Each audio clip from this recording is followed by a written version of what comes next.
Hi, we're here with Jon Krakauer, author of Into the Wild, a true story of a young man who decided to live off the land in the wilderness of Alaska. Tell us about Chris McCandless. Well, Chris was a young man from a very wealthy family who suddenly decided to give away all his money and possessions and travel to Alaska to live off the land. But then he was found dead in an abandoned bus that he secretly stowed away in. Without giving too much away, what are some of the conflicts that Chris faced? Well, some of the external conflicts that he faced were starvation, cold, and the seasonal river flooding. But his internal conflicts were the struggle between family and friends and his own desire to find himself. What are some questions that you want the audience to consider while reading? Some of the questions I think are, was it heroic of him to sacrifice everything and live off the land, or was it just naive and stupid?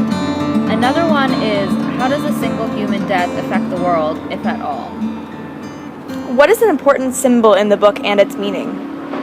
One of the symbols that I really enjoyed in this book was the moose that he tried to kill and then preserve the meat, but he didn't preserve it right. And this was a symbol for his unpreparedness to go live in the wild. What audience in particular do you think would enjoy this book? I think people that would enjoy this book are people who like nonfiction books, though this book doesn't really seem like nonfiction when you're reading it. People who like adventure in the wild, and people that are interested in psychology. Thank you so much for joining us today. Thank you.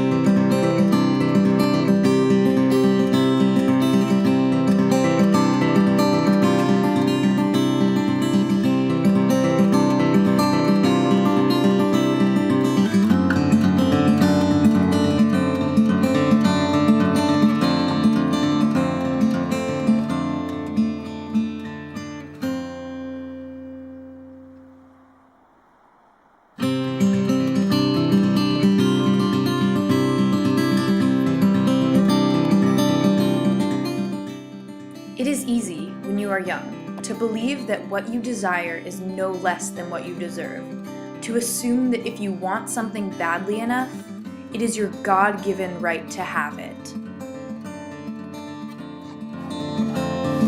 This next quote exemplifies some of Chris's character and hubris, as well as his main motivation for the trip. Though he is confident in himself, he starts to lose humility and doesn't see the fault in expecting something without earning it, thus God-given right. Many young people reading this book can relate to Chris's feeling of imperviousness and ambition, but should take heed of this quote so as not to end up taken off guard like Chris.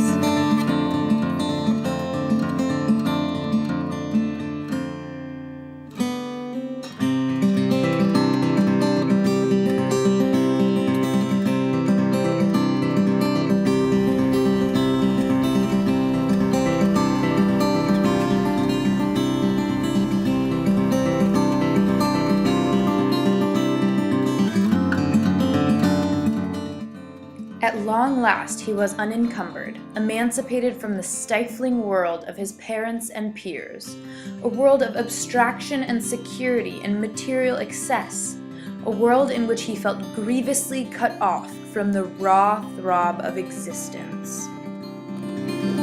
This quote was important because it describes Chris's feeling when he finally got what he wanted. It really emphasizes the numbness and disconnection he felt with the outside world.